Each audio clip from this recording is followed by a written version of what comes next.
저번 영상에서는 MDS 플러스 그렸죠.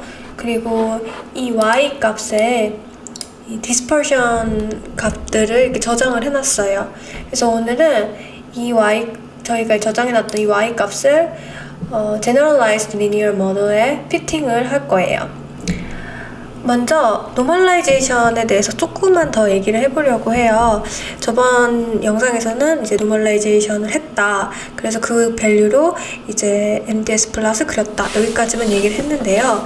일단 먼저 normalization을 왜 하는지에 대해서 생각할 필요가 있을 것 같아요.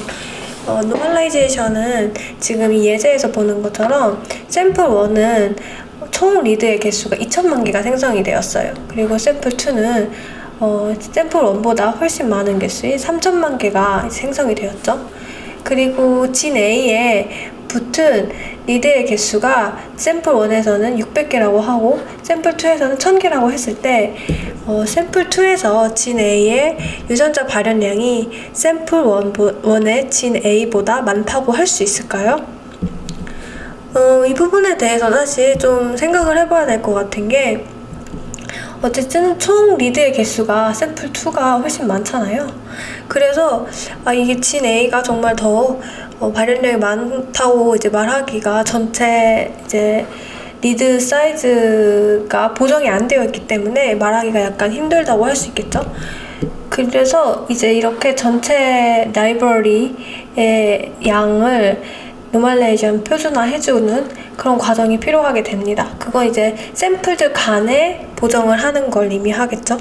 또 이제 샘플 내에서도 사실 유전자의 길이에 따라서 어떤 유전자가 만약에 엄청 길다고 했을 때 당연히 리드가 많이 붙을 거예요. 발현량이 만약에 진 A와 진 B가 동일하다고 해도 진 B가 더 유전자 길이가 길면 진 B에 더 많이 붙겠죠. 그래서 within 샘플에서도 사실 유전자들끼리의 발현량도 이제 표준화가 좀 되어야 될 거예요. 유전자의 길이 그리고 라이브러리 사이즈 이렇게 두 가지 다 고려해서 노멀라이제이션을 하게 되고 RPKM이라든지 그런 것들이 많이 있죠. 그런데 HR에서는 TMM 노멀라이제이션 쓰고 있어요.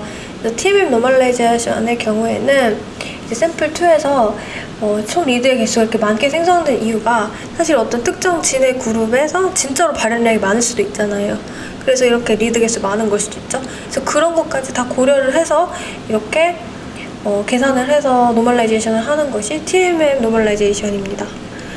그래서 HR에서는 TMM 노멀라이제이션을 쓰고 있어서 저번에 이제 했던 노멀라이제이션은 TMM 노멀라이제이션이 되는 거예요. TMM 노멀라이제이션 수행한 후에는 이제 DEG를 구하게 되는데요. DEG를 구할 때는 저희가 Generalized Linear Model을 이용해요. 포뮬라는 이제 이렇게 오른쪽에 나타나 있는데 진 하나당으로 생각을 해봐야 돼요. 각각의 진별로다가 이 포뮬라에 이 모델에 피팅이 되는 거거든요. 그러면은 이때 y 값은 이제 진 1의 익스프레션이 되겠죠. 지금 이제 진 1에 대한 예제를 하고 있으니까요. 그리고 이제 저희의 예제 같은 경우에는 컨트롤 캔슬 이렇게 변수가 하나밖에 없잖아요. 그래서 트레이스는 지금 컨트롤 캔슬 이 x1이 되겠죠. 근데 만약에 뭐 성별이라든지 이런 또 다른 팩터가 있을 수도 있어요. 그럴 때는 이제 플러스하고 베타2 x2가 이렇게 있게 되겠죠.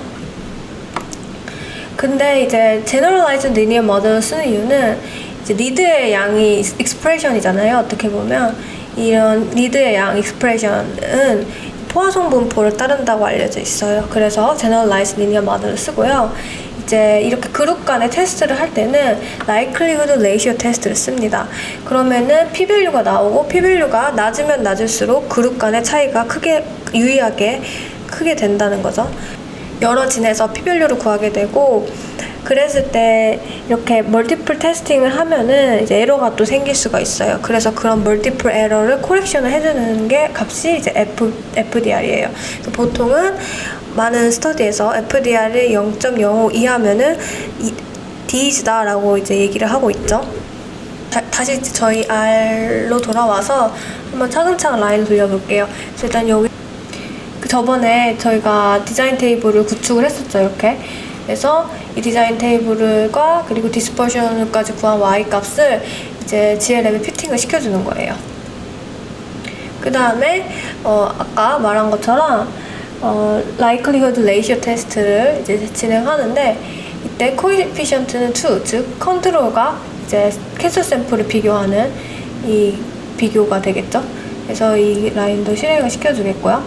그 다음에 이 LRT를 한번 불러서 보면요, 이렇게 다양한 정보들을 가지고 있는데, 이 중에서 저희가 얻고 싶은 정보는 사실 테이블에 관련된 정보예요. 이 테이블 정보에서 p-value 이랑 log fold change, 이 밸류가 저희는 갖고 싶은 거거든요.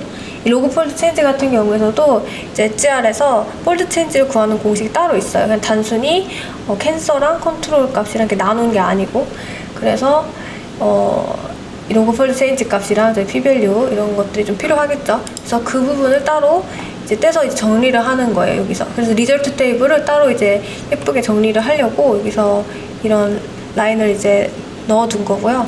이걸 실행을 시키고 리절트 테이블의 헤더를 한번 볼게요. 헤더를 보면은 이렇게 진별로다가 저희가 원하는 그런 밸류의 값들을 넣은 것을 확인할 수가 있겠죠. 그 다음에 DG가 과연 몇 개가 나왔을지 궁금하잖아요. 그래서 그걸 한번 볼 건데, 일단 전체 유전자의 개수를 확인을 하는 거예요. 전체 유전자 개수를 보니까 6만 개가 있네요. 근데 6만 개 중에서 리절트 테이블에서 p-value가 0.01 이하인 그런 유전자는 몇 개 있는지 볼게요. 5,500개가 있어요. 그리고 FDR이 0.01 이하인 유전자는 개수는 보니까 3,300개 정도가 되네요. 그리고 FDR이 0.05 이하인 경우에 4,590개라고 되어 있는데, 사실 이렇게 다양한 기준으로 제가 DG를 한번 개수를 알아본 것은 절대적으로 어떤 기준으로 DG가 된다, 사실 이거는 없어요. 왜냐면 이제 실험 디자인에 따라서 되게 유의하게 다른 진들의 개수가 얼마 없을 수도 있거든요.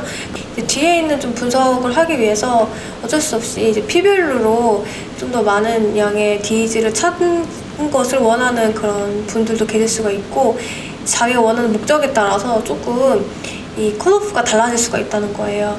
그래서 좀 스트릭하게 가고 싶다 이러면은 이제 FDR 0.01 이하가 DG가 되겠죠.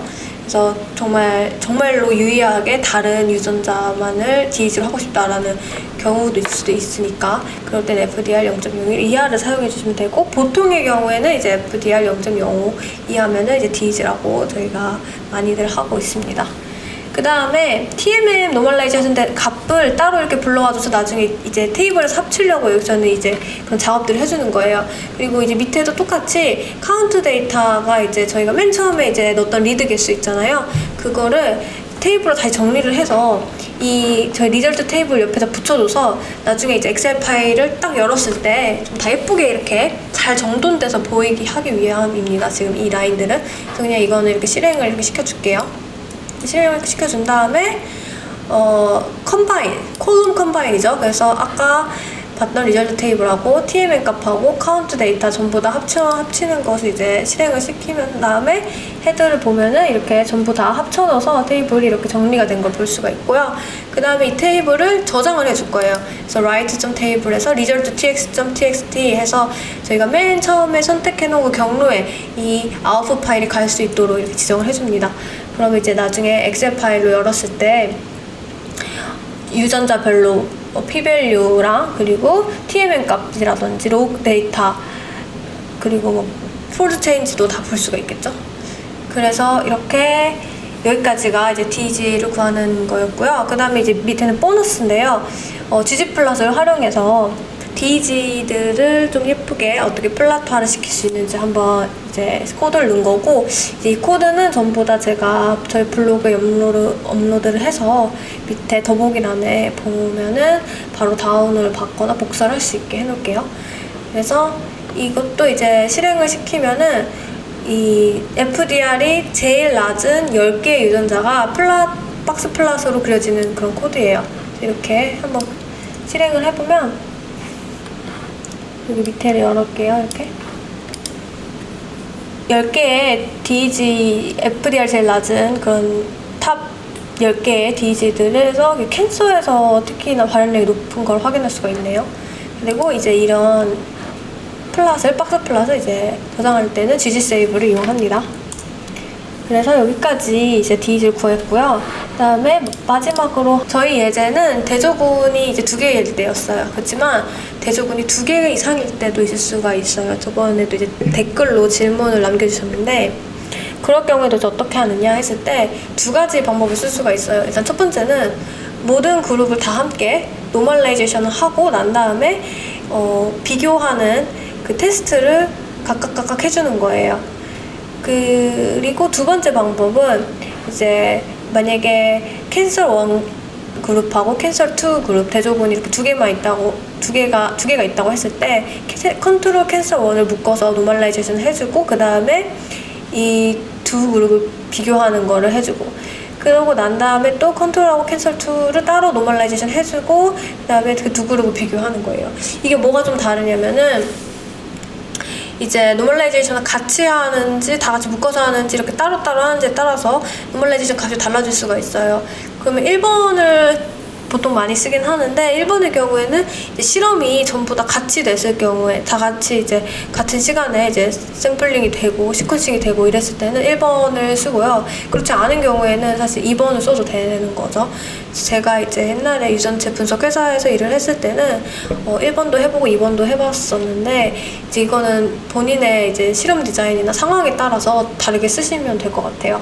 그런데 이제 2번 같은 경우에는 저희가 했던 거 그대로 하는데, 대신에 이제 컨트롤과 캔슬 1을 따로 묶어서 테이블을 만들어줘야겠죠. 이건 이제 R에서도 할 수 있고, R이 조금 어렵다 하면 이제 엑셀에서 컨트롤과 캔슬 1만 묶어서 하나 파일 만들어주시고, 그 다음에 컨트롤 캔슬 2 묶어서 파일 따로 만들어주시고, 그 다음에 노멀라이즈 각각 한 다음에 이제 뒤에 분석을 쭉 들어가면 되겠고요. 근데 그게 아니라면은 이제 1번의 경우가 되는데요. 1번의 경우에는 다 같이 노멀라이제이션을 하는 것까지 전부 다 똑같고요. 그 다음에 이제 likelihood ratio 테스트를 해주는 그 과정에서 코에피션트를 이제 2가 아니라 3으로 놔야지 그때는 컨트롤하고 캔슬 2하고 비교하는 게 돼요. 그래서 오른쪽에 있는 거는 이제 디자인 테이블인데요. 저희 예제에서 가져온 건데, 저희 예제에서는 이제 캔슬 1밖에 없었잖아요. 그런데 만약에 캔슬 2까지 한 그룹이 더 있으면 여기 콜롬 하나 더 생기겠죠? 그쵸? 그랬을 때 이 콜롬 하나 더 생긴 거 하고 컨트롤하고 비교하고 싶다. 이러면 이때는 코에피션트 3를 놔줘야 되는 거예요.